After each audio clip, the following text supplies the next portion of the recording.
Bang, bang, bang. We're back. How are you rolling? doing? How are you doing, Wes? Yeah, I'm doing good. Yeah. Speak up a little bit, please. I'm Or else sorry. I have to do all kinds of tricks with the noise gate I again. feel a little bit insecure this morning. No, I'm feeling good. Okay. Had a good morning. You did some boxing. I did, but you were actually. I think I had an appointment for your the D2C business that you're very reluctant to talk about on this podcast. So yeah, ladies and gentlemen, Wes has a D2C business. I always found it very cool. I still think it is. The brand is cool. The products are good. I actually use some of the products, but I'll let you tell the people something about it. So, Well, it started a few years ago when we decided that we just wanted to have a business that was something completely different than the tech business we're in. So I grew up in a company that makes custom furniture for yachts. So basically like company in the shipbuilding industry in the Netherlands. And I always had like a desire to create something physical, although my mind often said, don't do it. yeah. My heart said, no man, let's do this, create something physical. Mm-hmm. So what I did, I utilized like part of the supply chain behind the company I grew up in, and partly I sourced production facilities to manufacture some products. It's a furniture company for the bedroom. It's called Selé. The company's payoff is restoring the art of sleep. And we invested some money in it, and we basically hired someone to build it out. That went wrong. So eventually the money was burned. The company was not that viable. The guy who was building it, he quit. And I was like, okay, am I gonna just kill this company?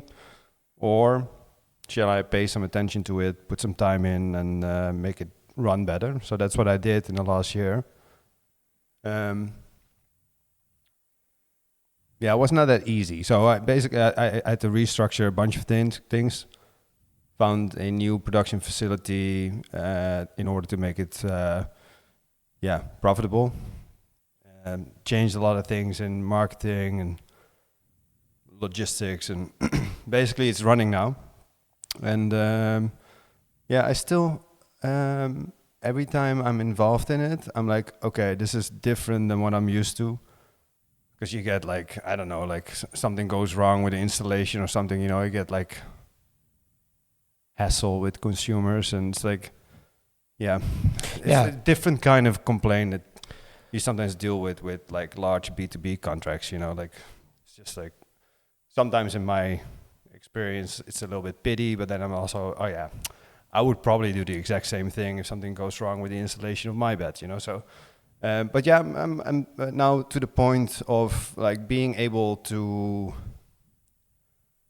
either delegate things again, or maybe sell part of the business, or so. I'm just looking into it, but it's running, it's viable, it's a beautiful product. Everyone that buys it is like, okay, this is like, I'm so happy with it. I think so too. Beautiful. Yeah, it's like solid materials. It's like something that they couldn't find in the market, even though it's quite a populated domain, so to say. it is populated, but I would say from my own search for a bed, when the moments I did, it's also very saturated landscape.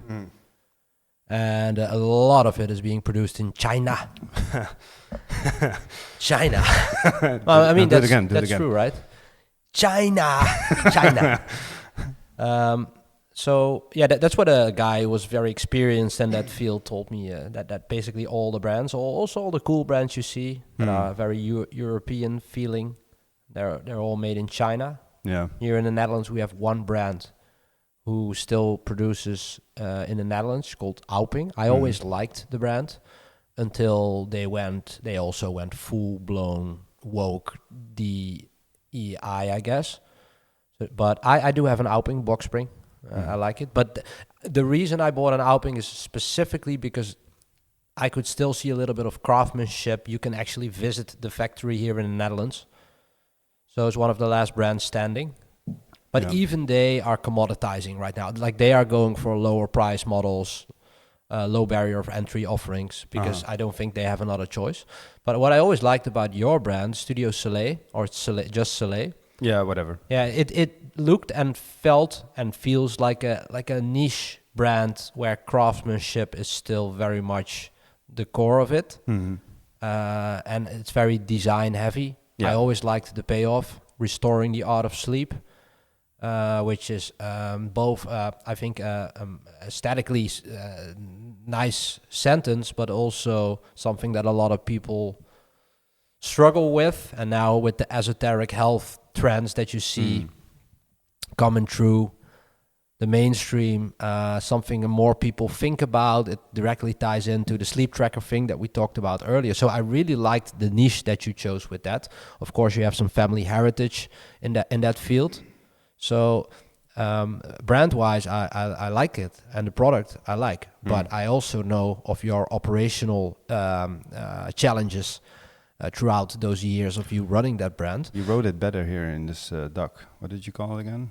Oh yeah, my self-inflicted D2C hellscape. Yeah, but that's because I like to have these very bold sentences. Like I like to put a little bit of drama into language. But how far is that off from the truth? You know, aside from the good points that we just mentioned. Well, when I decided to get involved in the operations myself, and basically I decided not to kill this company. I had to do a lot of things myself because I didn't know how things were working precisely. And then, dude, I had, because it was also like the busiest year in all the other companies, as you know. And I caught myself sometimes having a day that started at like 5 o'clock in the morning, doing all the main businesses, and then in the evening I was like, I was just driving on the highway, like with a bed in the back of my car, going to a customer because it didn't get delivered properly, so I did it myself. I was like, but at the same time, it also kind of felt good, you know, because you were just like grinding on and on. But was it also a feeling of more direct or tangible value delivery? Because you make a customer, a consumer happy with something right away. You feel it, you do the transaction, you see it. Direct feedback and testimonials from reviews from consumers. Was it a little bit more tangible? Well, it is definitely tangible. Because what are we doing with Eli 5 and Noco? You know, like it's... Yeah.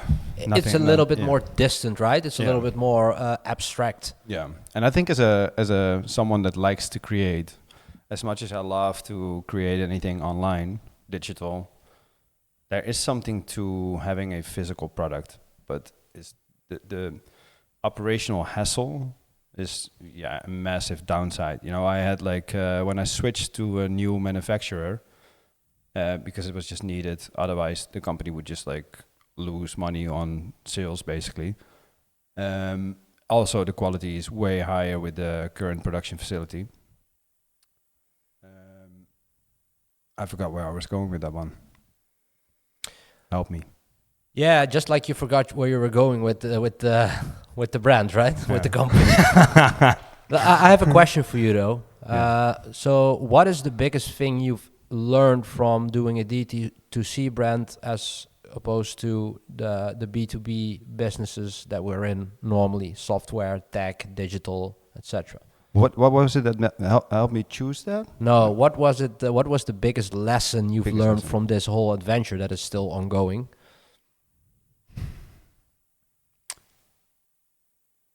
Biggest lesson is that,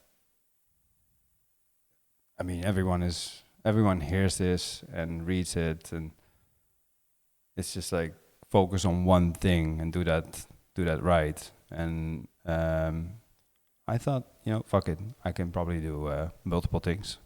But I mean, as much as it is possible, because it's not making your life pleasant. And the constant switching between different types of businesses, and then also basically the horizontal switching, and then also being involved into the nitty-gritty of these businesses, so in the verticals of it, is just driving you completely insane. And it is I do what I did like a lot is just like all the lessons you can take from each business and try to apply it on the other. So for example, the paid media for Selé works very well. What kind of platforms are you using mostly? Yeah, that's mostly on Instagram. But yeah, it made me also, it woke me up a little bit on, for example, paid media of no-code, so, but yeah, in the end, biggest lesson is to not do these big things simultaneously. And obviously my initial idea was to just invest money and have someone that builds it out.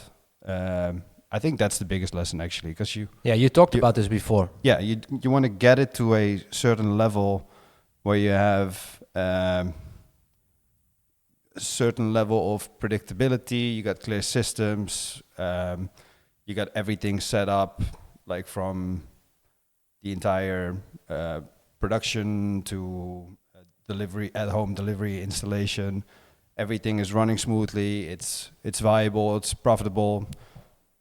So delegating it too early is your biggest lesson. So yes. do not delegate too early. Because that eventually led to me getting sucked into that business because I didn't want to kill it. After all, I should have said, okay, I'll just pause it. I'll pick it up when I got time. But then I probably wouldn't have done it. But yeah, biggest lesson is to not do these things simultaneously. Take one thing to a certain level, like front loading, energy distribution. Yep. Take one thing to a certain level, make it work, then delegate it. Yeah, that's the best way. Yeah, so it was a valuable lesson after all. But it still brings me back to the actual brand and the product. That's still really, really cool. So I guess the lesson for me, hearing about this more from a distance, because I'm not involved in it, except I sleep under this beautiful duck down filled blanket, which is just very nice, and duck down filled pillows, life-changing experience. But my biggest lesson would be that you can have a great product, a very compelling brand, but it can still fail or run into extremely difficult challenges, even though the niche you chose was clear. There was a need for it in the market. But operationally, it can just be such a strain that it grinds to a halt, or that it slows down significantly and sort of brings a lot of pain for the person involved, which is you. That would be my lesson hearing this. Because the product is, again, it's great. So I'm not trying to do a promotional talk here, even though you can sell on Selé by using the work in progress 2025 link and get a discount. But it's an interesting one. I think it is cool that you went the physical products route. I like physical products as well. It has something to it, the full sensory experience that you get from a physical product compared to a digital product. Yeah, the texture, the feeling it, smelling it. Yeah, the craftsmanship. Yes, it is nice, and this is also the point I wanted to make earlier. Because the doing software. I mean, we've all been in projects or like building products where in design people keep on like coming up with new things, and then development is already running, and then from design we got this amazing thing we need to change, and but development is already planned, and it's annoying, but you can overcome that. What I had with Selé, when I switched production facilities, the first batch went completely wrong. I remember that. Did you go to Portugal yourself to deal with it? Yeah, that's the only way, man. You can. You have to be hands-on. Okay, let's to end this topic. Let's break it down for also the people who are who want to start selling or build a business around a physical product. So what are the steps here? Do not do it. Do not do it. Right. So what are the steps here? So correct me if I'm wrong. So you have an idea for product. Somehow you you saw a need in the market or something that you're really passionate about, and you see some sort of need for it. You have to design something, so you hire, for example, a product designer, or maybe you can do it yourself, and then you I would go for someone that already has a little bit of clout. Yeah. Someone with a name. That's what we did. Yeah, exactly. Yeah.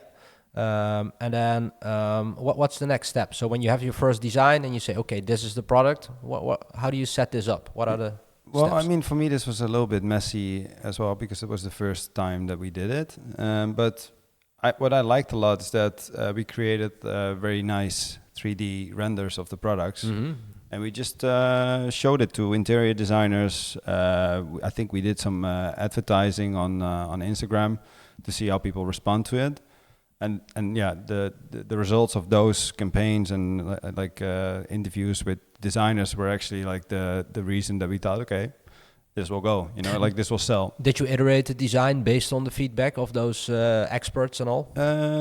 We didn't iterate the design for the bed, but we did add like a headboard, nightstands. 'Cause people were like, yeah, I like this, but I want to have like an headboard to make it complete. So that's what we added to it. Nice. But yeah, the design of the bed was spot on right away. And I think the things that we changed most were more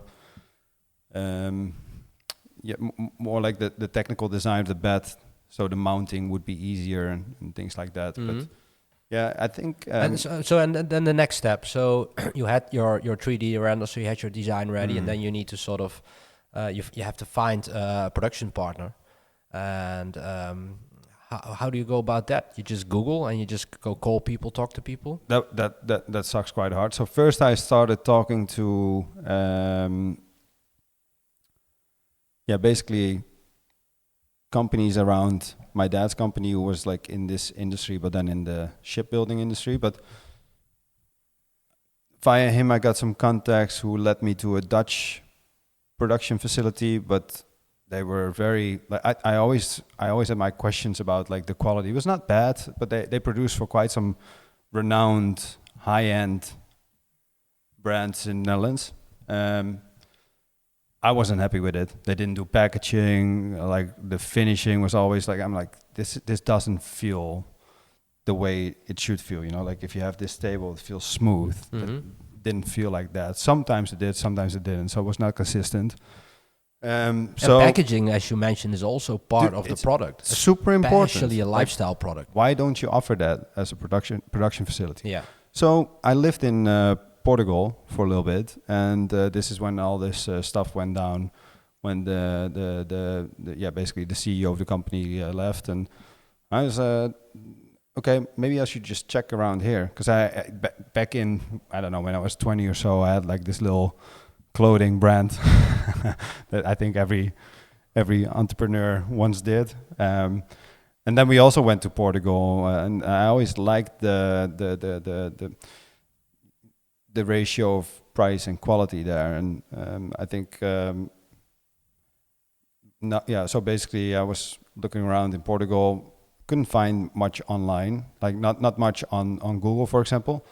But what I did, I just used sales tools that we use here at Eli 5 and NoCo. So for example, an Apollo or a Lasha. And I just started like searching for wood manufacturing companies. That's very smart. Portugal. And then I got this whole list, because all these companies, if they have a website, it looks absolutely terrible. Yeah, I worked in manufacturing. I know. So that was my hack. I found a lot. And then I ran into a company with an owner that I could just really vibe with. And immediately we got along, and it just felt good. Yeah, so, and they started building your product. We prototyped it. And then after the prototype was confirmed, we just produced our first series. All right, and then let's talk about sales. So obviously it's D2C. So you set up a web shop that you use a Spotify. Not Spotify, Shopify for it, or what? How did you go about that? Shopify. That's. I think we got some custom website. I would like to take that to a higher level for sure, but. Yeah, Shopify, lots of ads, sales via interior designers. And a physical showroom, right? Yeah, but I just came to the decision to get rid of that. Because, I mean, if I look at it, I think we were paying like 2.5, 3K per month or so for that showroom. And I found that 20 to 25% of all sales went through the shop. And then I wonder, like, how many of these people would have bought without the shop? Probably some. And then I thought, okay, what if I just spend 3K more on ads? You know, then probably way better. Yeah, there's something to say for that. It's a lot less hassle. So what I find it fun again to work on it, and I'm very close to, again, to taking it out of my hands. Now that it has like a very structured production pipeline, we've got a whole logistics system with a partner set up. Basically, when orders come in, this partner fixes everything for us. So the whole fulfillment? The whole fulfillment, yeah, cool. Including installation. And now it becomes a bit more fun again, right? Because you can just focus on the brand, the marketing, what I think is something that has been completely overlooked. It's just like focusing hardcore on SEO. I mean, people still search via Google. Yeah, and probably some CRO as well on your web shop, I can imagine. Yeah, that can be better, definitely. What is the kind of roughly the traffic per month? I don't know. Okay, I figured I'd grill you a little bit on the numbers, but for next time. Okay, cool. And so just looking into the future, say you had a limited runway with this and you had all the time in the world. When you look at the premise of the brand, which is restoring the art of sleep, as a brand guy who's always into why statements and all, I really like this because I can see a whole suite of products under that why. Basically, you start with the most obvious one, which is the bed. You already added accessories. You added the bed sheets. So that I'm using, but I could also see a bit of a digitalization. You see that with other sleep brands, where they would have smart mattresses and stuff like that. Since you have, of course, the expertise in your family of making all those very sophisticated mattresses, is that something that sometimes also went through your head? Like, we could also make this a smart bed, because it contributes to our mission of restoring the art of sleep, or. I looked into that, but what I think is okay. So basically, the whole system that 8 Sleep has, with the cooling and of the mattress. When I was still involved in my dad's company, just like when I was like 20, 21 or so, he already had that for like you could just already integrate that in mattresses. So I had access to that technology. Not using it could be interesting, but at the same time, I also feel like it's more about like pushing technology out of the bedroom. Like everyone has their phone next to the bed. Well, not everyone, but like most people. And then there's also like a big chunk of people that have a TV in the bedroom. Yeah, and with all the smart features in your mattress and all of that, you need your phone there because you need to. So you strive to be more of a purist sleeping brand. Well, I know, and maybe it's analog. I'm not sure if there's science behind this, but like I sleep better when my phone is in the living room. Yeah, I actually do. And I think why I chose for restoring the art of sleep is basically like it's twofold. Because one, I think it's time we bring more serenity and like peaceful surroundings back to the bedroom. I think a lot of people have forgotten about that. And at the same time, I also think it's people forgot about sleep rituals. Like what do you do before you go to bed? Everyone is like watching TV or scrolling on their phones, like up until the moment they go to bed, and often even when they're laying in bed. Yeah, that's how they fall asleep. And then everyone is wondering why they wake up feeling so groggy. Like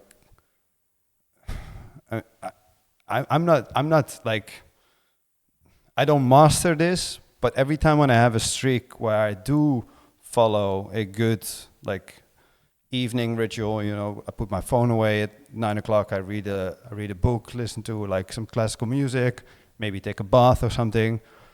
Then I go to bed. I wake up feeling, completely energetic. Oh, absolutely. Same for me. When I do that, I have my streaks as well, and I also have catastrophic phone streaks where I keep scrolling and listening to podcasts before I fall asleep, drooling.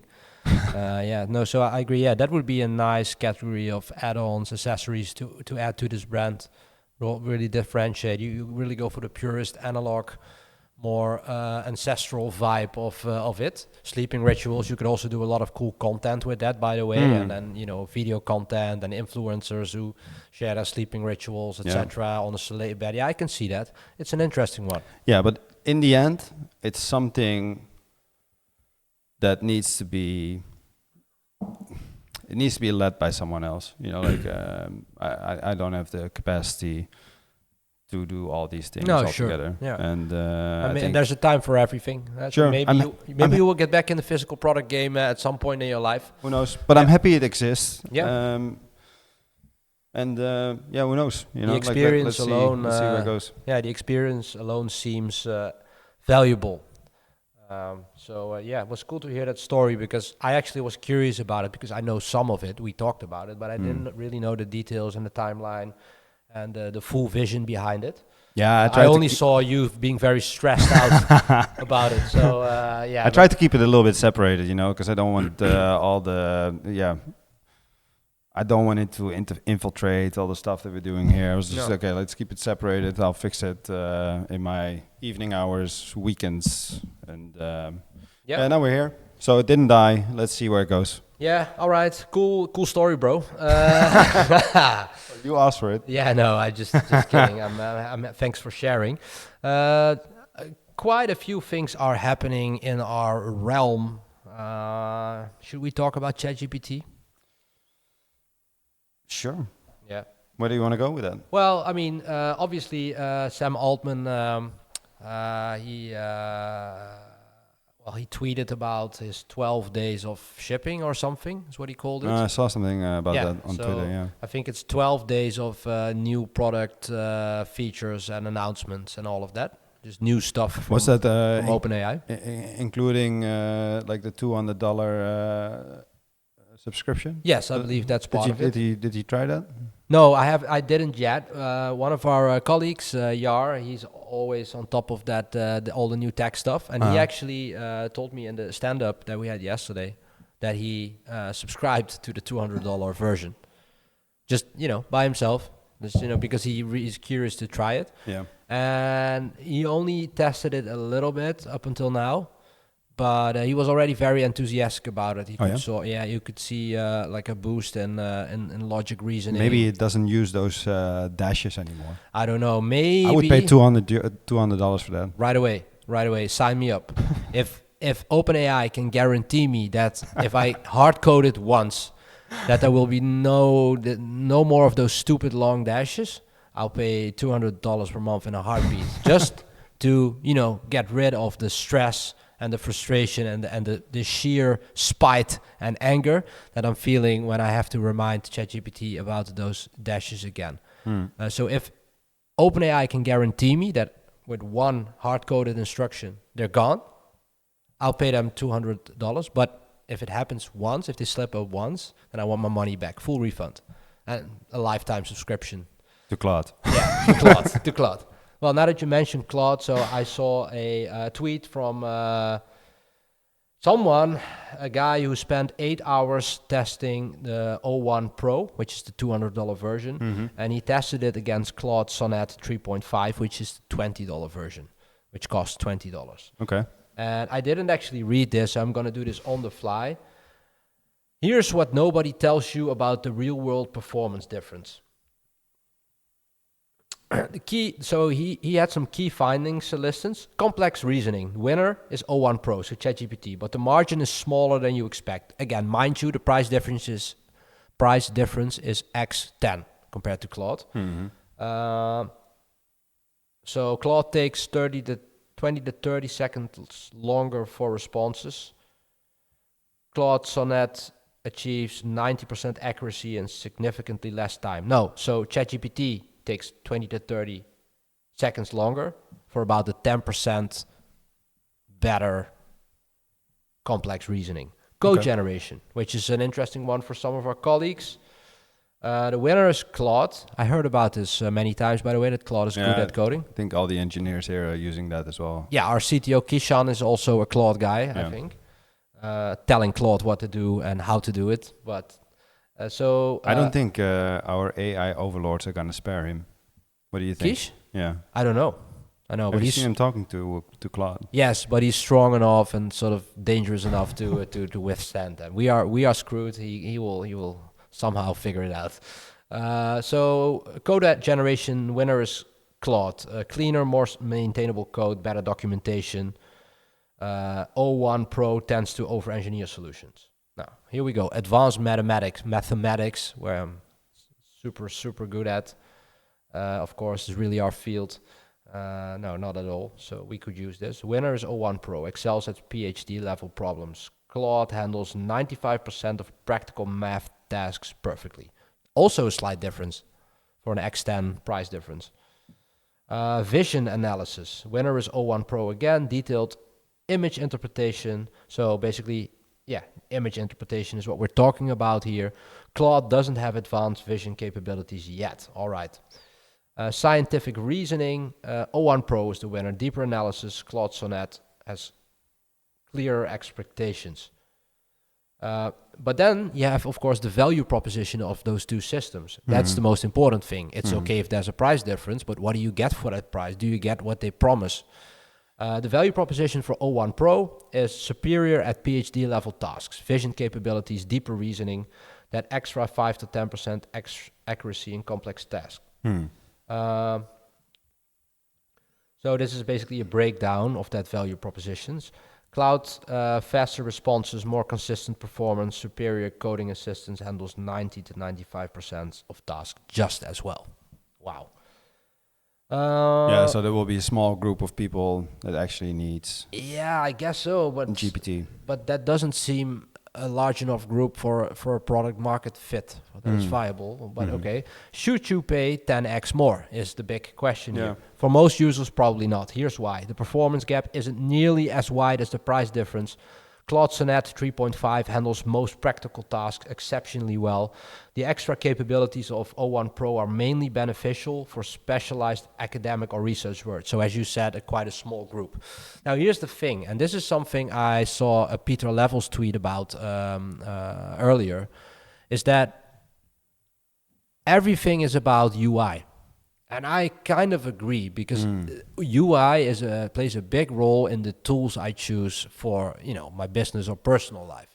I like clean aesthetics that make me feel pleasant in an environment.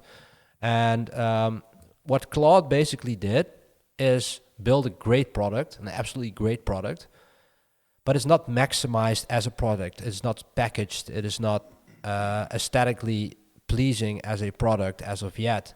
And it goes completely under the radar for most people. Yeah. So OpenAI has a huge brand recognition advantage, which is so huge that will be challenging to catch up on that, because that's also important. But it's not the UI is not complex, No. So you'd say that it's not that hard to, to catch up to GPT. But I had the same thing. I had the same, like what Peter Levels was saying, I had the same feeling. Just didn't feel like I wanted to like interact with it, or like that it felt like, I don't know, didn't feel sexy, appealing, a bit clunky sometimes. But and then I haven't used it for months now. So I don't know, maybe they fixed a lot of stuff, I don't know. But I don't know. GPT is just my go-to. It's like, it's one of these instances where the word becomes the thing, right? So I'll Google it, for example. Coca-Cola, or I can't come up with Xerox. What they say in America, I'm gonna Xerox it, or what they used to say, which is also a brand name. That there's many examples of brand names becoming the actual thing, and GPT already has that advantage right now, even though they have been in existence only for a couple of years as a product. ChatGPT. That's what you kind of say, even jokingly, to someone. Oh, did you write this with ChatGPT? Yeah. You're not saying, oh, you wrote this with Claude. Yeah. Did you? Yeah. So the brand advantage is already it's just Significant. huge. Yeah, It's yeah, huge. yeah. And it's really hard to catch up on that, even if your product is shit. And I wish I had some examples for that, because there are plenty where the brand won, which wasn't necessarily the best product. And I'm going to be honest with you, even though I'm reading all of this and how great this is, this analysis by this guy of Claude. You're probably going to use the $200 GPT. Yeah, and probably because I just like the brand is top of mind for me, and I like it, and I did a lot of productive work with it already. So there's also some proof of work involved as well, right? Yeah. There's I did stuff with it, and it was very valuable to me in terms of efficiency, time savings, idea generation. So even this is a no-brainer. Reading this one-pager about the Claude ChatGPT comparison is a no-brainer in terms of functionality and quality. I should definitely go for Claude right away, but I don't feel the urge to do it. I will test it out, sure. Even now, I don't. I'll stick to ChatGPT and say you're doing a good job. So, Okay. how do you feel about that? I feel kind of the same. Let's see where it goes. It didn't. Isn't there like a big battle going on between Elon and OpenAI? And let's not dive into that. Let's go to the next one, because you had like how many product releases does he do, Sam Altman? 12. I think 12. Okay, so the next big thing on that list is probably Sora. Did you Yeah. try it? Let's talk about Sora. Did you try the update? I didn't. I looked into Why? it. I looked into it in the beginning. Well, because I don't like AI generated video fundamentally. Yeah, but you know that you cannot even use it, right? You can't use it here. I see what you're getting at. Well, I'll the floor is yours, Senator. Well, I'm not. I don't have like much to talk about on this topic, but like it's just another thing that we in the EU cannot use. We cannot use Sora at this time. The update, yeah. Yeah, the update, because it is regulated, it is just prohibited for some reason. Yeah. We in the EU, you say, yeah, that's kind of the problem. Like, I don't, okay, well so I mean, did you read something about the argumentation behind why it is prohibited? I don't know. Okay. I don't know. All I know is just another win for Thierry Breton. Yeah. Even though he's retired, he's ruling over his grave. Yeah. And, Good for him. Yeah, sacre bleu. Protecting Europeans from prosperity. Yeah, So, because that's what he's doing. Yeah. Exactly, well put. Protecting Europeans from prosperity. Yeah. This is Thierry Breton. Yeah, like a typical bureaucrat who was like a chairman of France Telecom, which was founded in the 20s or something. Complete decel authoritarian bureaucrat. And there's many such cases, like where that comes from, there's more there. Because Thierry Breton has left his position now, but they will pull open a can of Thierry Breton clones who are probably worse than this. Every time when I Google a location via the regular search engine, not via maps, I'm like, oh man, this motherfucker. Anyhow, this will get us banned on YouTube. What were you asking? Why are we not allowed to use it? Okay, let's pull it up, Jamie.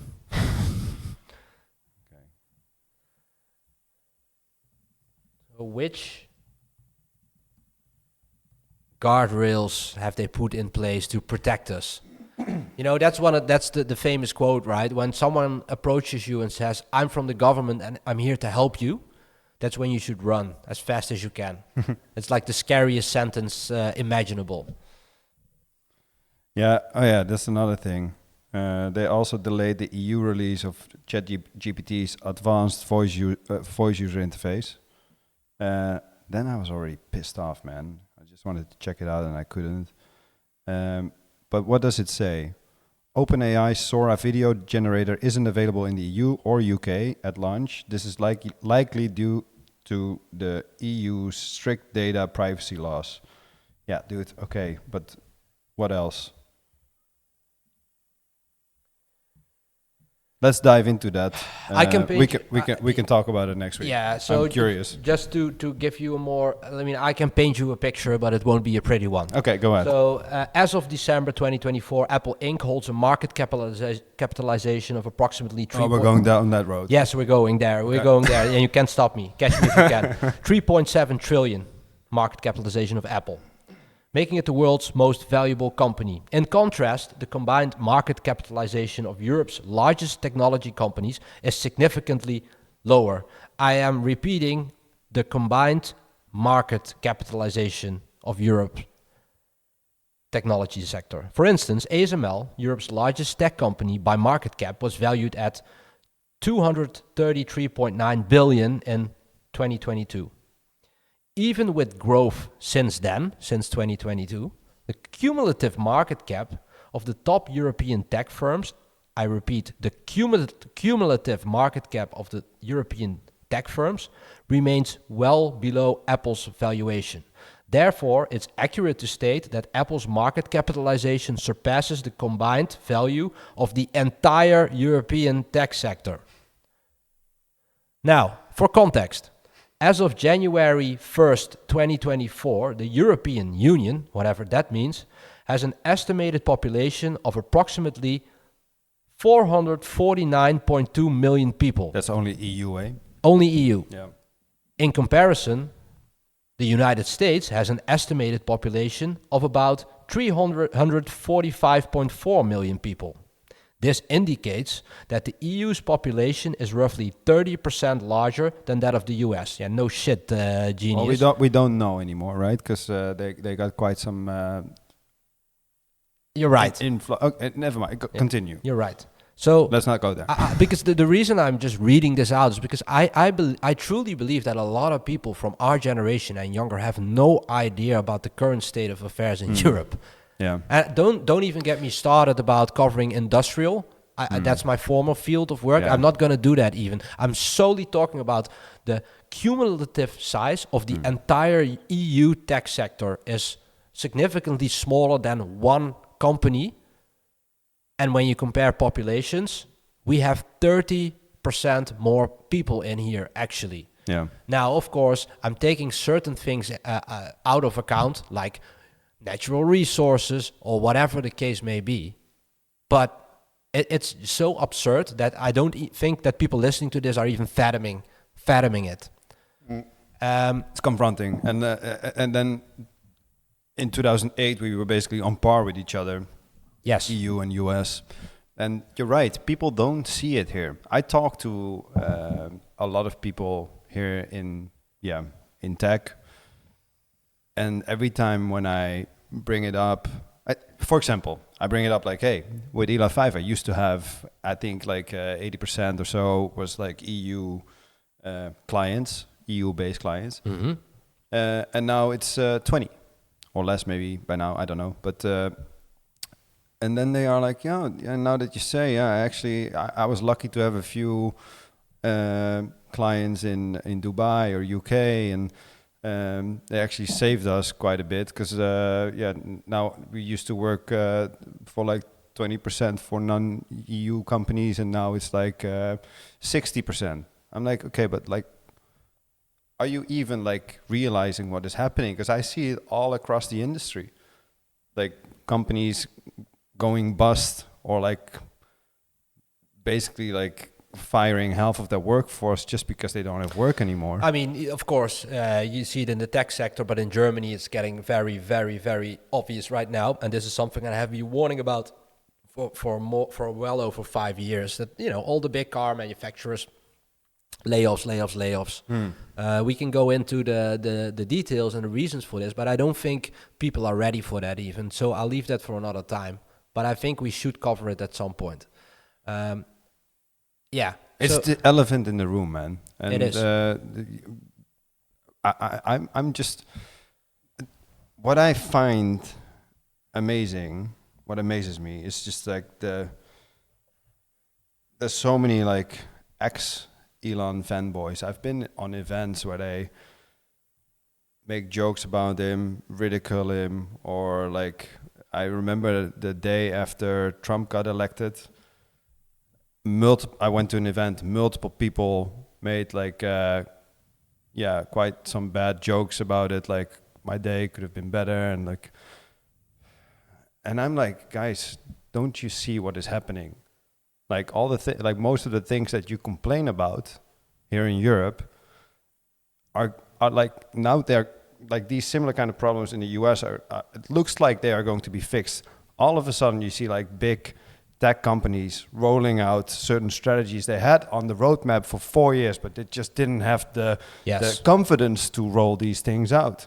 And I feel like the US is going in some kind of fucking hyper acceleration mode.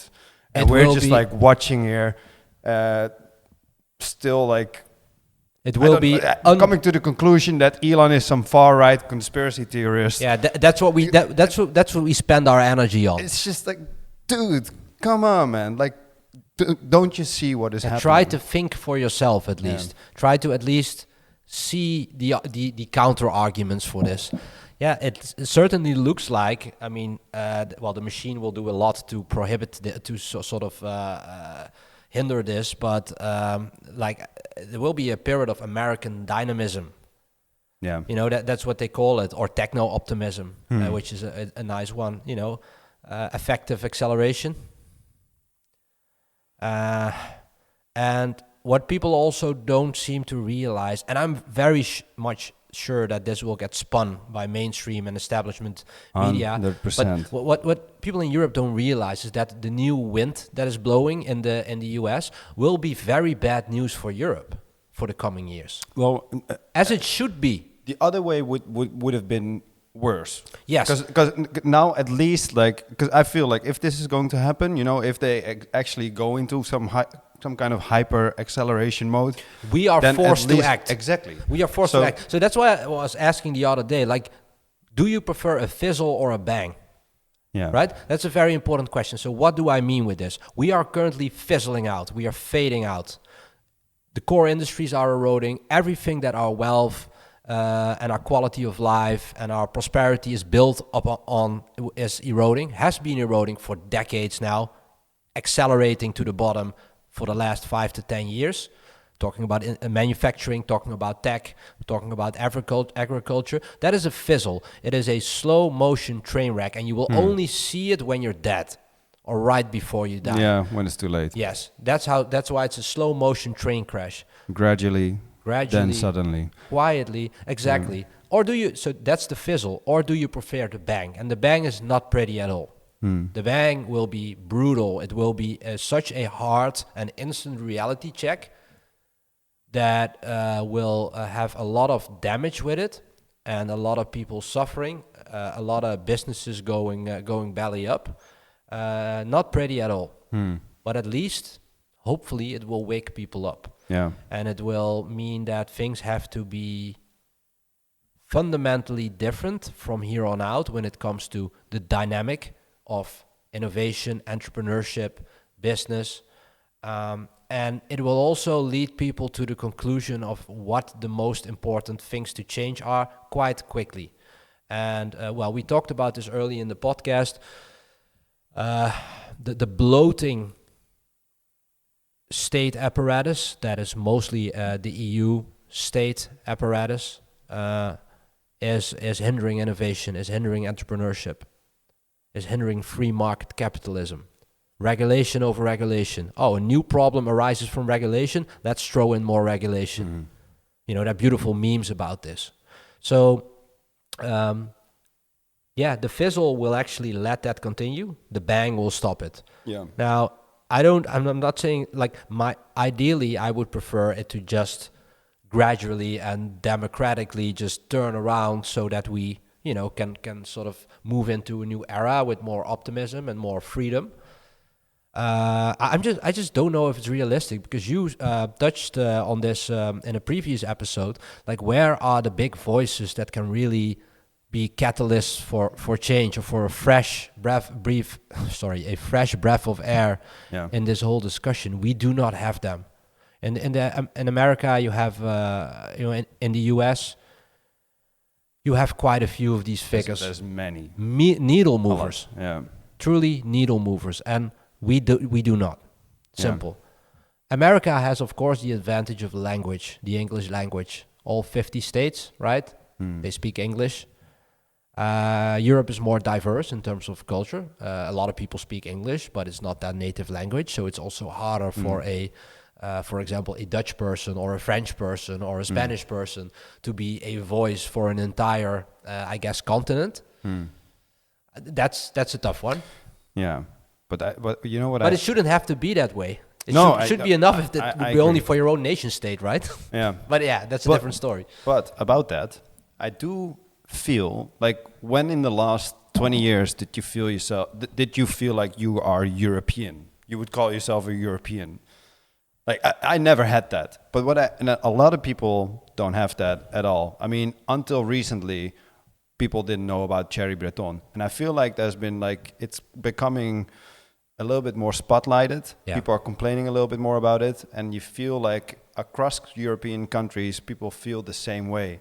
And all of a sudden they are like, but I am European and I don't want this to go to shit. But how do you see that? So first of all, how would you define being a European? Just from your point of view, I'm just curious. Yeah, how do I define that? That's a good question.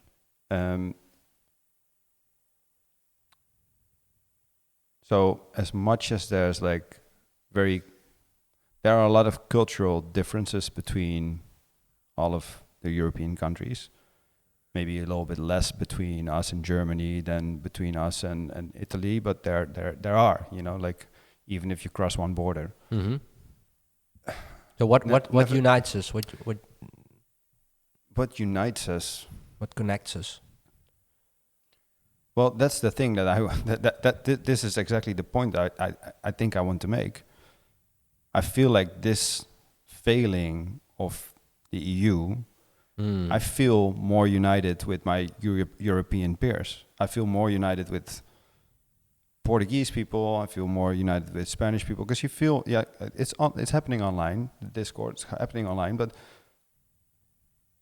I feel more connected with them. We share something together now, and that's basically. I think it's beautiful. Saving Europe. Yeah, I think it's beautiful that you say that, because while you might not be noticing it yourself by saying it, I believe, and I'm not trying to put words in your mouth, please correct me, you are actually making the case for something that I mentioned before. What you're saying is that we had Europe, which are all kinds of different countries with different cultures, but we have a sort of a joint heritage, mostly rooted in Christian values, however you want to describe it, but just as the fact. Yeah. And slowly but surely a system was built on top of that, or was hovering above that, slurping up basically power and sort of ruling power over all those states. And you have come to the conclusion, as have I, that system doesn't work. So you're basically making the case, in my mind, that we should all work together and support each other, but as sovereign nations and individuals. Oh, I'm not saying that. I don't know what the form too bad. Could be. Can't blame a guy for trying.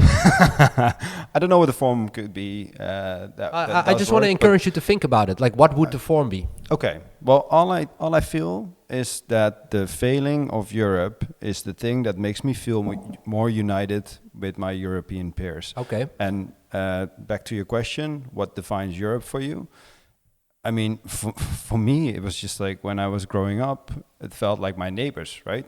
They're my neighbors. Yeah. We can travel freely. I go to all these countries. Everyone gets along together. You know, that's what Europe feels like. Yeah. We share enough to feel connected. So was it. But now I feel this is maybe the failing of this system could actually be a catalyst for us to feel more united and together to come. But on our own terms, right? I think that's the most important thing, on our own terms. So I think that we agree that we are united by other things, like the things you just mentioned, and everyone has their own personal sort of angle of it, but I think there's a lot of overlap because I feel the same way as you described with regards to our European peers. There's differences, but there's also a very noticeable connection, like neighbors. But that should also, I think that should also be the basis for working together, supporting each other, and succeeding together. And I think that's a more healthy and natural and effective basis than some intangible entity that is sort of pouring out rule books over us. Yeah, I think that's an important one. Probably, and I don't know what this could grow to. Yeah, I don't know what could work to solve the problems that we have while uniting us all. But yeah, to give you some credit to your to the argument you're making, I am very pro smaller states. I think that works better, and I think that nowadays with all the technological advancements that we have, it becomes more and more possible. And what I also thought was interesting to see, I think it was A16Z that had let me see. Right, you're talking about they had this whole topic for governmental tech. Yeah, what was it again? So yeah, right. So they have a list. They made a list they do every year about big tech and startup trends and ideas for 2025. And one was government efficiency, I think. I mean, they're jumping on the bandwagon here, and this is another thing. But they're right. They're not going to bet against Elon. That's. I mean, they're gonna bet that he's going to succeed, and probably there will be a couple of tech startups that are building. I mean, when did you want to build government tech? I've been involved in a couple of projects for government tech. To each its own, of course. But it's a difficult game, and I think what might happen in the upcoming year, the market is becoming so big for it because the government keeps growing. So the market for compliance is just amazing. It's booming, but not in the way we want to. But I guess we'll take it. Okay, but I think that in the upcoming 12 months, there will probably be a company. Maybe they just started or they still need to start, but it will grow incredibly fast. Yeah, because they will build something that's going to be chosen as a product for a certain department in the government by Doge and whatever. I'm not sure how this is gonna play, but I feel like something is going to happen but then they're using it, I guess, for good, right? Because they want to automate so many things that will replace all the people that be cool. Yeah, that are according to Doge could do something useful. Yeah, no, but I'm not sure if that's what Andreessen Horowitz is getting at with that list. It could go either way, I guess. So I'm opening it now because, you're right. So why didn't I have that on the list a year ago? Why is it on the list this year? No, it's actually not Andreessen Horowitz. It's the Y Combinator guys. Ah, okay. Sorry. Yeah, but it's the same type of list. So it's Y Combinator's request for startups winter 2025. So you're right. The first paragraph on that page is titled Government and Public Safety. Build LLMs to automate specific government tasks. Oh, that sounds kind of Doge, right? Specific government tasks like form filling, application reviews, and document summaries. Computer vision systems for license plate detection and crime prevention. Hello, 1984. Build software that reduces police paperwork time from hours to minutes. Well, that would be a good one, right? Because you know what a hassle it is to file a police report, and hopefully you'll hear something. Most of the time, you don't hear back from it for capacity or productivity reasons. Create tools for emergency response coordination and dispatch. That can also go either way, as we saw with COVID, and we'll see about that one. Build platforms that help communities and law enforcement communicate effectively. So they have quite some expectations for government-related startups. They all look to be have the productivity angle there. So I would. They did not go for remote working tools for government workers.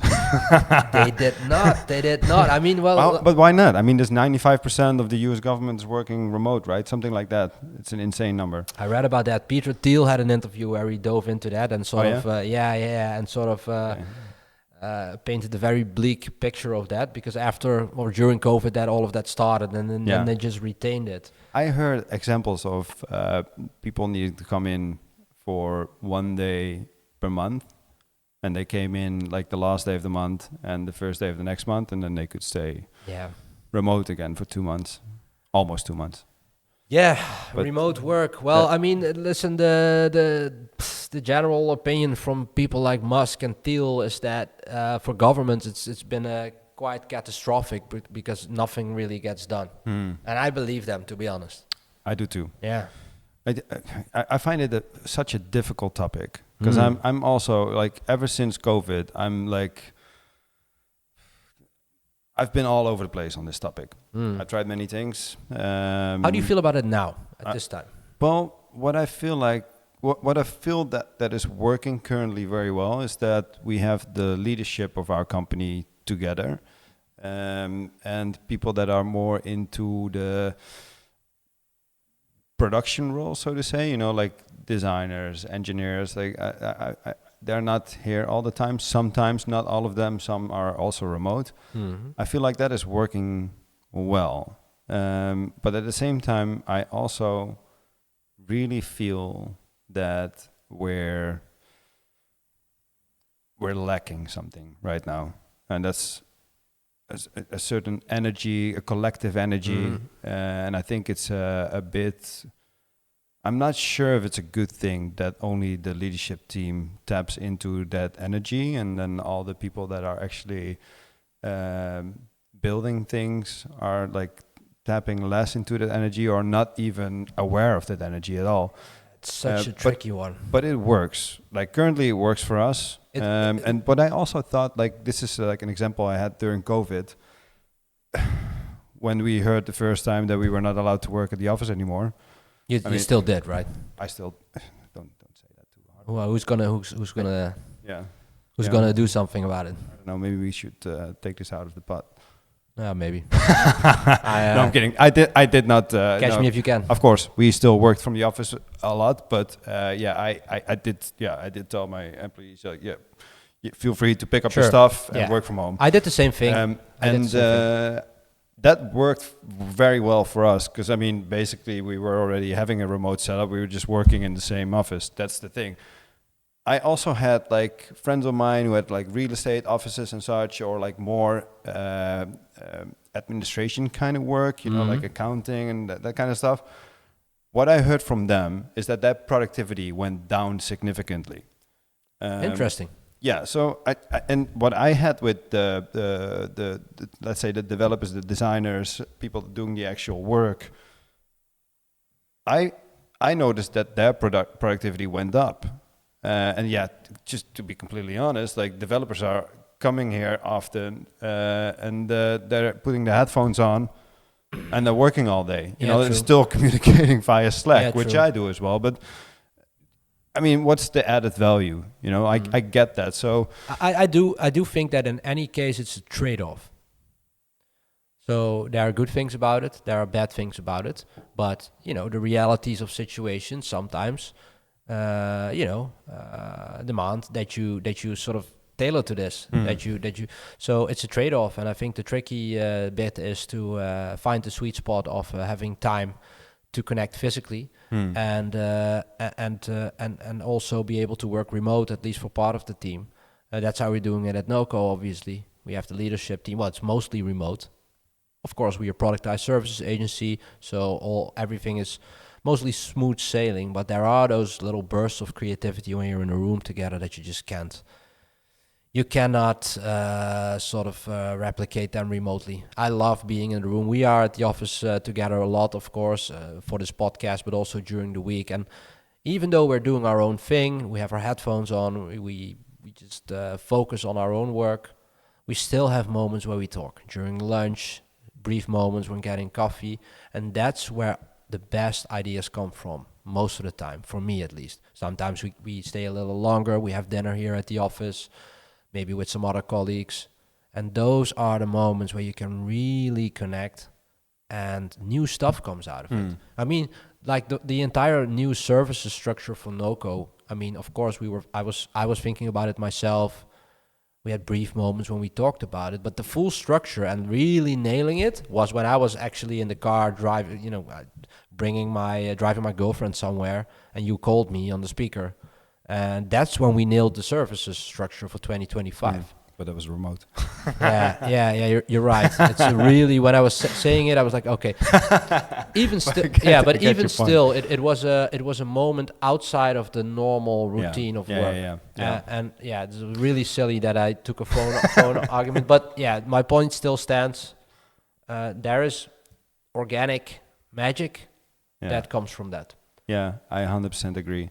And I also feel if you can have everyone in your machine, so to say, working in the same building, it just feels way better.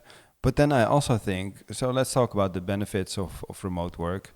There's many, obviously, again, we're in Europe, regulatory bullshit we have to deal with having Dutch employees and such, so at the same time, I also find the talent in the Netherlands it's high. Quality of work is high, but I have to say, high quality is quite scarce here.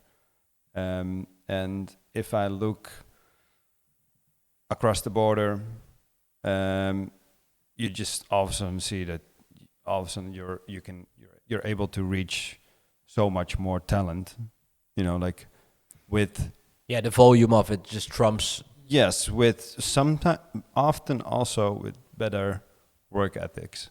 I agree. And I have to say, all the Dutch people working here, I'm amazed with like how far they go and the quality that they deliver. But just every time when I'm recruiting, I get confronted with this. And so I like remote work because it just makes it way more predictable for us to find talent when we need them. Yes. If you widen your scope when searching, it's predictable that you will find a good solution for that position, a good person for that position. It's just a matter of widening the scope. Let's make a pros and cons list, because one of the most notorious opponents of remote work is of course Elon Musk. You can sum up his grievance. Kind of like a Elon Musk fan episode, isn't it? Yeah, but but continue. I am a fan, but he also just has a lot of interesting things to say, even if you don't agree with it. Because arguably, you can debate about his arguments for being against remote work. So one of the things is inequity. Remote work is unfair to employees required to be on site, such as factory workers and service staff. Well, obviously for his companies, big manufacturing companies, who do the hard labor.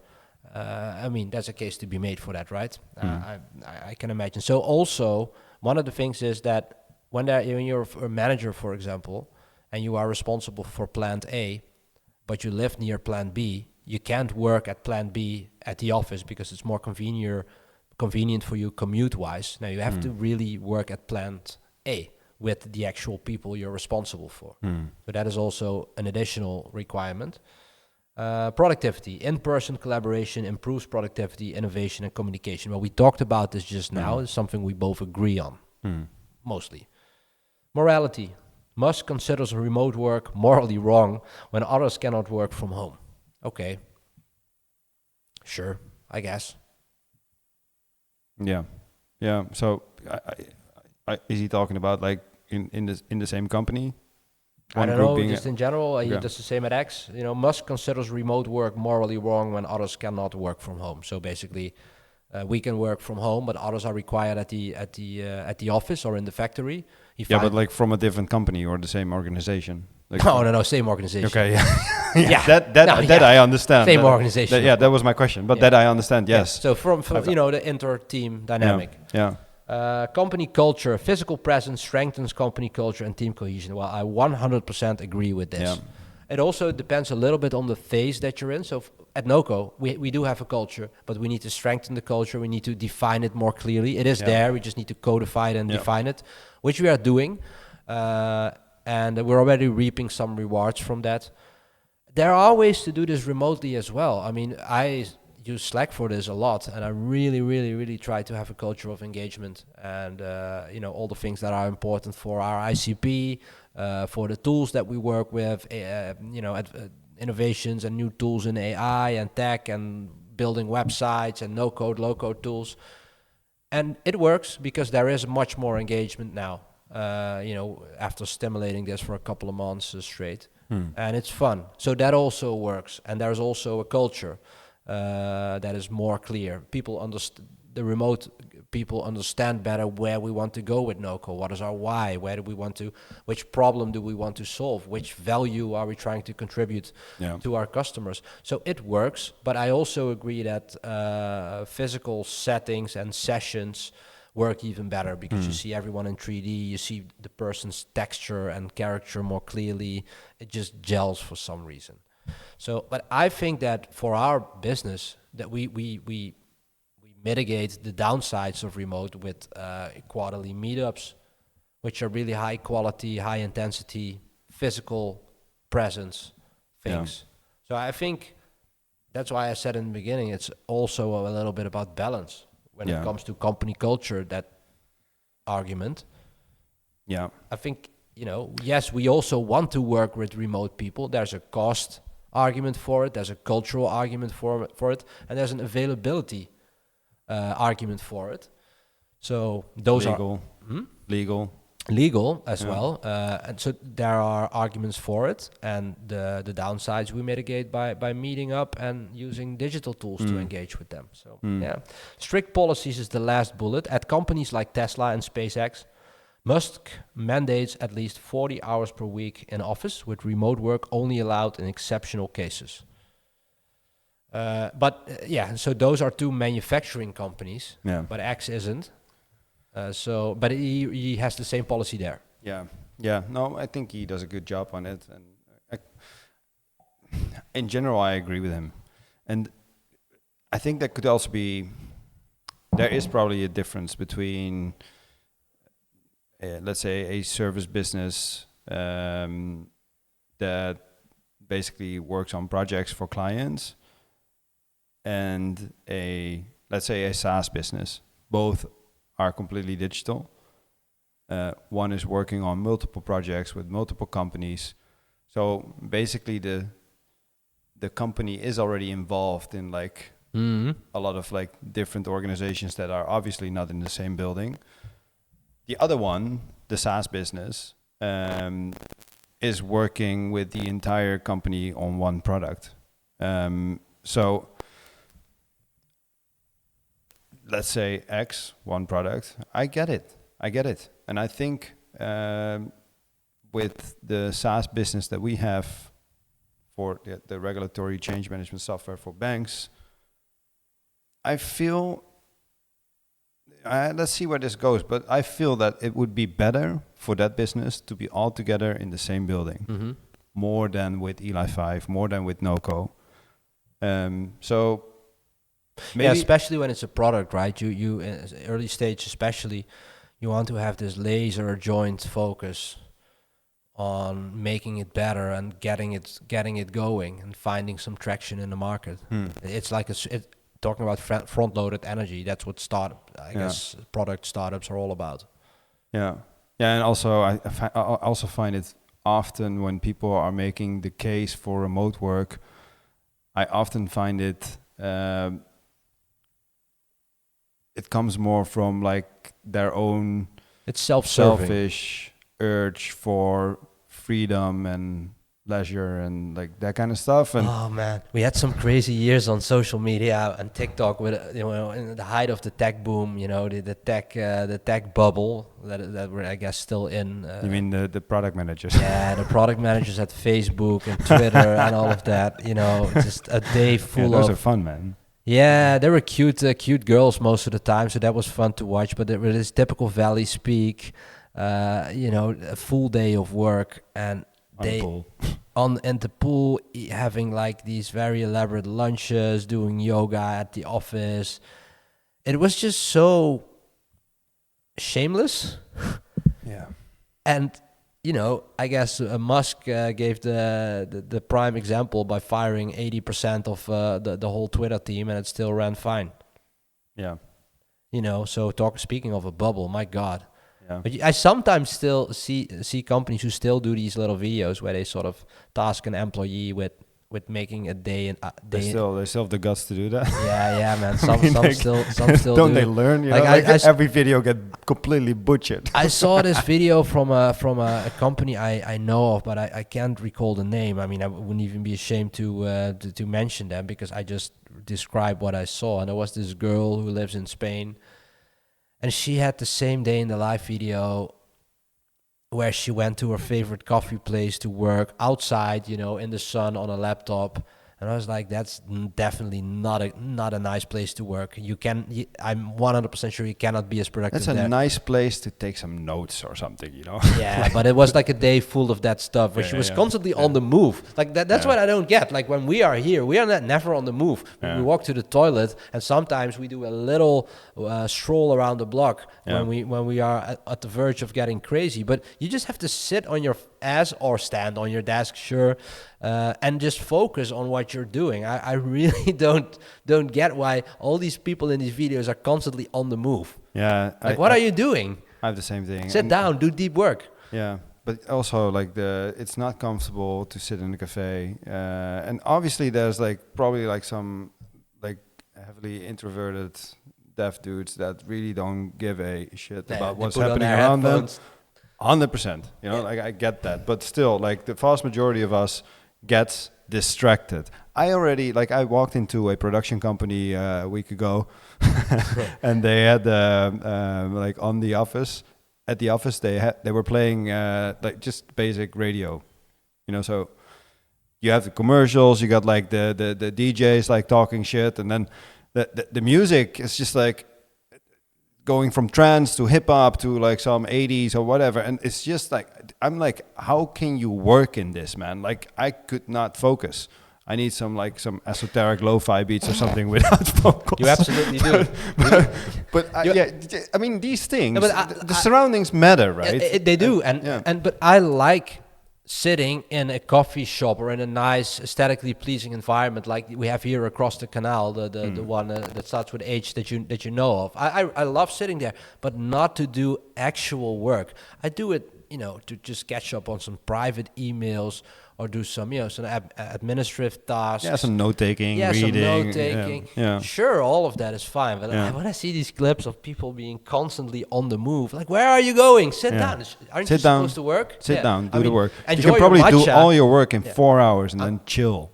Yeah, if you really want to. I think so. I'm happy that you're enjoying 3 or 4 matchas a day that you have to wait a half hour for to get prepared in your in-house coffee bar with a dedicated barista. There's just something so clownish about it that I don't know. So we'll see. Yeah. We actually just to circle back to the EU thing a little bit. And then we call it the day, I think. This is nothing angry. I had my ranting, I promise. But it's one thing is worth pointing out is that you have, of course, the EU acceleration movement. Oh yeah, started by Peter Levels. That's the biggest catalyst we have here in Europe. Well, yes, absolutely to his credit. And I mean that. Yeah, no, I mean that without sarcasm or anything. No, really, he at least tries. Yeah. So, and I guess we do a little bit as well in this podcast for the people that are currently watching. We just started, but he is actually doing something.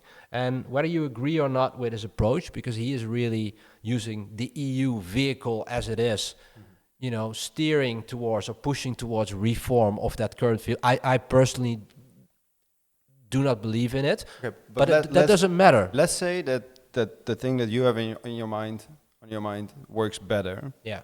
Let's take that for fact.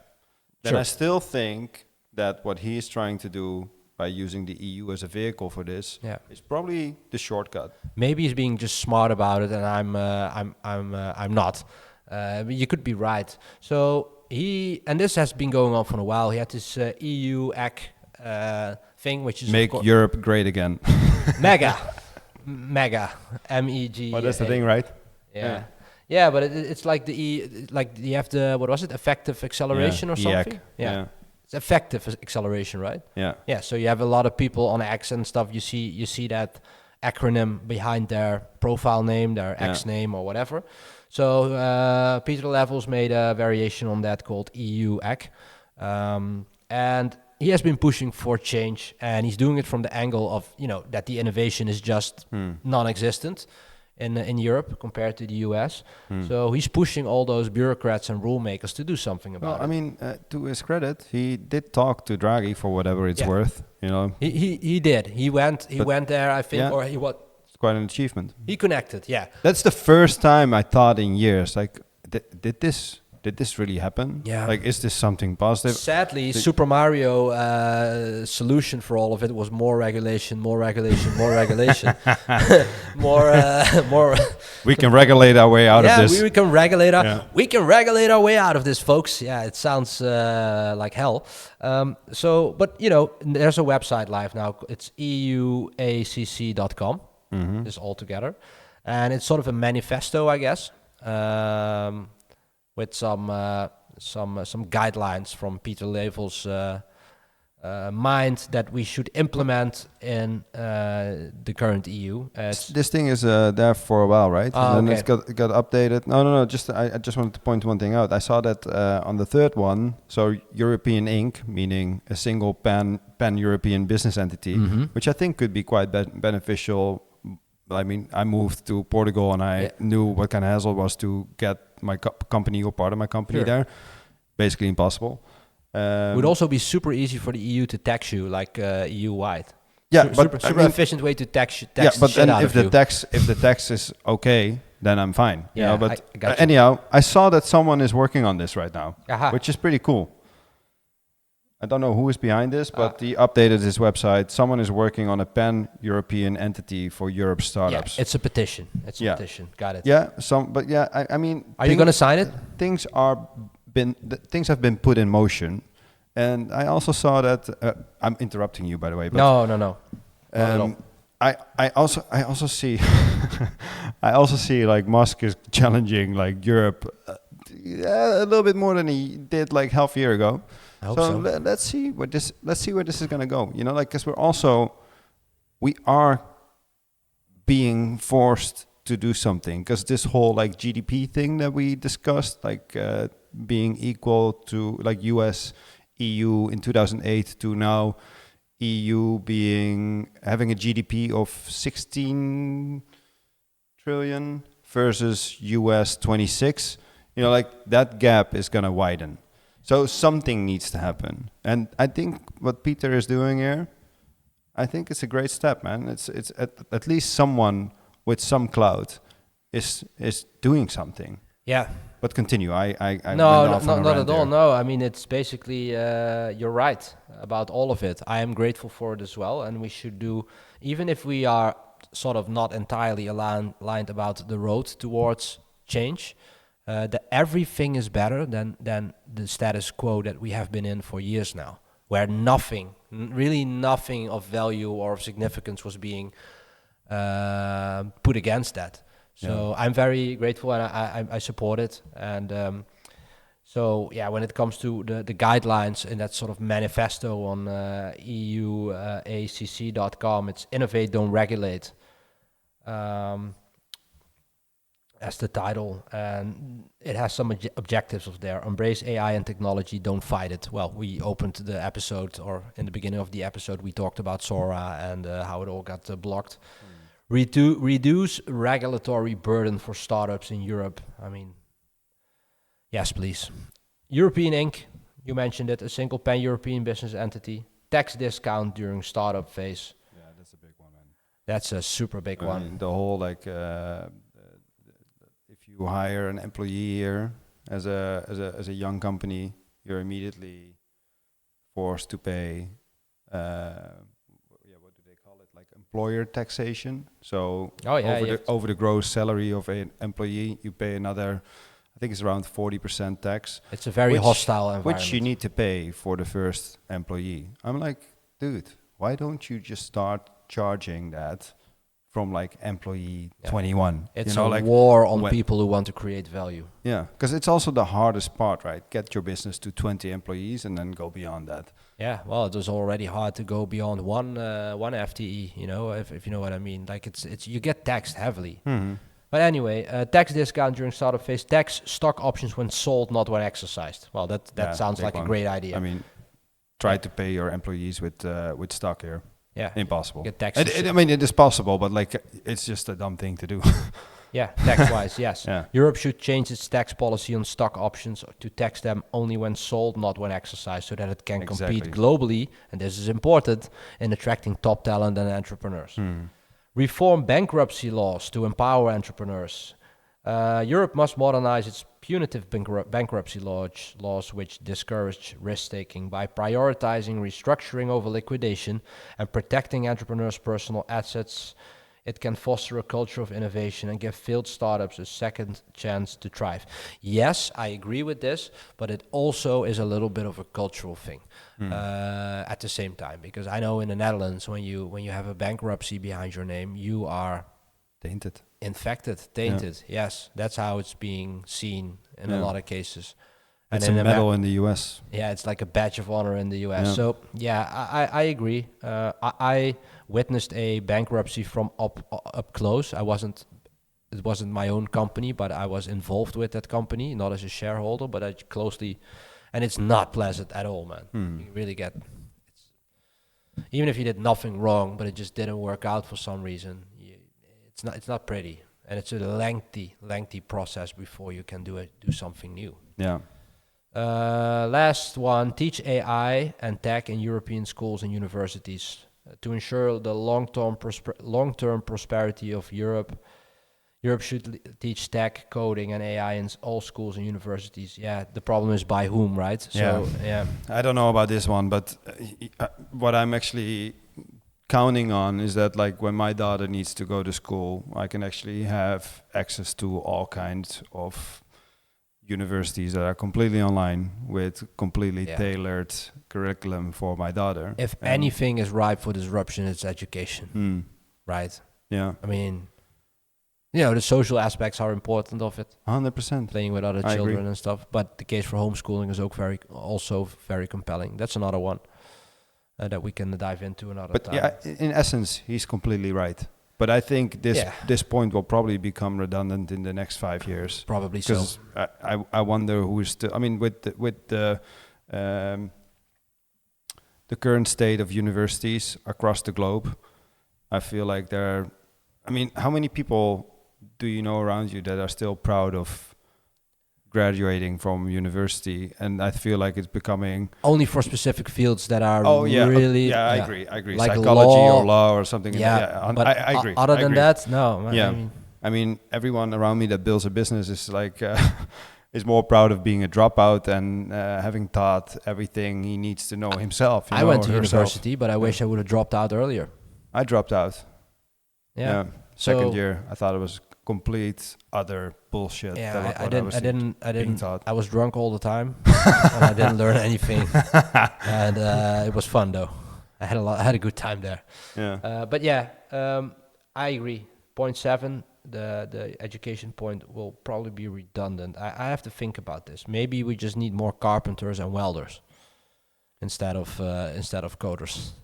That's also a nice angle with all the declining birth rates. Who's going to actually build and make stuff? Yeah. Well, I mean, you see it, right? I always thought this was so much fun when, like, a friend of mine works in construction, and at an early age he was doing like road works and all this stuff. And I still remember like all these people that graduated universities and first consulting job for EY or something. Yeah, I know. They were looking down on him. Well, listen. But in the end, he made significantly more money month in, month out, and now it's not his job that's being threatened. Exactly. Plenty of examples. But this is the fallacy. It's a very nice one. This is also a kind of an EU thing. This is the fallacy of what they called, when we were young, the knowledge economy. The Netherlands and Western European countries will be a knowledge economy. Yeah. We will outsource everything else and automate everything else with robots and stuff. And then you got all these boomer initiatives like the Philips Tech Campus and all that stuff. You know what I mean? Mm-hmm. Like these clunky ecosystems by boomers who couldn't, use a mobile phone if it saved their lives. And the knowledge economy, and you have all these government incentivized innovation programs which were already dated before it actually started. That is not how you incentivize innovation. And it turns out that they're wrong. No, you don't have to teach. You don't have to teach craftsmanship or something. That will figure it out. We're a knowledge economy. We're not a knowledge economy, like not at all. Knowledge is everywhere where there's an internet connection. Yeah. So and implicitly, you sort of got taught to look down on the carpenters, the welders, the people working in construction, etc. Yeah. Implicitly, that was kind of the message, right? No, we're a knowledge economy. That is lower tier stuff. Yeah, and I'm 100% sure that also affected us. Yeah, I made a complete 180 on this a long time ago. Yes, I did too, but I started to really admire the folks that started just boring businesses. Yes. Let's say a plumber business or whatever, they make so much money now. They grew their business like by just having like proper customer service and delivering high quality, always showing up and show up on time. Like they build an entire business on it, and it's a hard life. Make no mistake. Because I know quite a few entrepreneurs from my time in the other city I lived, who are in these businesses, who started just driving around in a van all day. My entire hometown did this kind of business. Of course. And there's so many successful business owners there. Millionaires. 100%. And I kind of also currently I've been talking with friends about this for a long time now. Like this whole phasing out of boomer businesses, right? I mean, we have a friend who has a great business model for that, right? He's working on. It's about the phasing out of boomer businesses. That's, I think, what you mean. And there's no one to follow up on that. Exactly. Yeah. But I mean, there's a lot of investors looking at this as well. Yeah. But shouldn't we buy a boring business? Well, there is something to say for that, And I think also with, what was it, like 70% of all knowledge workers are going to be automated? Wasn't that like a McKinsey report or something? I'm a knowledge worker. Anyhow, I think if you are now in construction, or I ran into this company that builds all these prefab, what you call this, prefab windows and all that stuff. Oh yeah, huge, insane, and insanely large business. And prefab homes, same thing. I have been involved in that a little bit through friends. I thought it was really freaking cool. It is cool. And they manufacturing, are baby. Absolutely banging. They're not 100% they're going to automate stuff of the production line. I get that. But I don't think 70% of all the workers there are going to be without a job in the next 5 years. No, but all the declining birth rates, we need more people like that, young people who start doing that now. Yeah. Like the how do you say, the craftsmanship stuff. Yeah. Also comes with a certain work ethic. Ethic, but also, you know what? When I had my sabbatical after selling my agency, I had a sabbatical, and I seriously considered re-educating myself to become a carpenter or something along those lines. Yeah. Because at some point I felt the need to add tangible value to something. When you could start a betting company or something. Sorry? You could start a betting company. How is that? How is that tangible? A betting company? Yeah. How is that tangible value? Yeah, like making a bet, producing a bet. Yeah, that's not a betting company. Betting. Yeah. That's what they call it. But that's exactly how little I know. Yeah, not a betting, not in gambling. Yeah, no, got it. Okay. With a D. Okay. Glad we got that straight. Yeah. Well, honestly, that is one of the reasons I was just curious about your story and that, because, and I mentioned the tangible value that you provide. But yeah, it has something to it. I really missed doing something with my hands. Yeah. So I picked up boxing, but that's not entirely the same. So I still feel the latent urge to do something with that at some point in my life. Build your own home when you retire or something. Yeah, something like that. Yeah, I always had that dream. Just to buy some kind of old farm in the Mediterranean. That's still the dream, man. That's still the dream for me. Yeah. Well, you can go to Italy and you can buy an entire village. You really can, because there's no one there anymore to populate it, because all the young people are gone and the birth rates are declining. So What if we just buy a village and we actually can. I'm not joking. and then we actually house all of our workers there? Like we're not working remote anymore. Everyone comes to that village. Build a community there. Build a community, yeah. Yeah, like Lost. Almost like Lost. Okay, man, we're drifting off. We're drifting off. You know, that's what they said. Let's call this one. Yeah, man. It was. I had a lot of fun. It was a nice and eclectic episode, and I look forward to the next one. All right, man. Have a good day. You too.